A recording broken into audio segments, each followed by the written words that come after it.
నమస్కారం అండి. నేను ఫస్ట్ ఈ హాస్పిటల్ గురించి ఇన్‌స్టాగ్రామ్‌లో చూసాను. చూసిన తర్వాత ఒకసారి కాంటాక్ట్ అవుదామని చెప్పేసి ఆఫీస్‌కి కాల్ చేశాను. చేసినప్పుడు వీళ్ళ రెస్పాన్స్ బాగా నచ్చింది. ఆ తర్వాత వెంటనే సార్‌తో నాకు ఫ్రీ కన్సల్టెన్సీ ఆన్‌లైన్‌లో నాకు చూయించారు. సార్ నన్ను ఆన్‌లైన్‌లో టెస్ట్ చేసిన తర్వాత మళ్ళీ మరుసటి రోజు తర్వాత ఒకసారి రమ్మన్నారు ఫ్రీగా ఉన్నప్పుడు.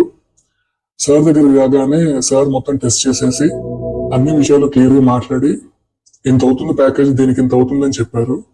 అది నాకు బాగా నచ్చింది. ఆ తర్వాత వెంటనే నెక్స్ట్ డేనే నేను అడ్మిట్ అయిపోయి సర్జరీ కూడా నేను చేయించేసుకున్నాను. ఇక్కడున్న క్రూ కూడా చాలా ఫ్రెండ్లీ నేచర్, రాగానే ఒక ఫ్యామిలీ అట్మాస్ఫియర్ లాగా అనిపించింది. ఓవరాల్ గా చేయించుకున్న తర్వాత మాత్రం చాలా హ్యాపీగా ఫీల్ అవుతున్నాను. సర్జరీ అయిపోయిన తర్వాత కూడా ప్రతి రోజు వీళ్ళు ఆఫీస్ నుంచి నాకు కాల్ చేసేసి ఎలా ఉంది ఏంటి అని అడగటం, ఇవన్నీ కూడా నాకు చాలా బాగా నచ్చింది. ఓవరాల్ గా ఇక్కడికి రావడం ద్వారా మాత్రం హ్యాపీగానే వెళ్తారు. I'm fully satisfied. Thank you.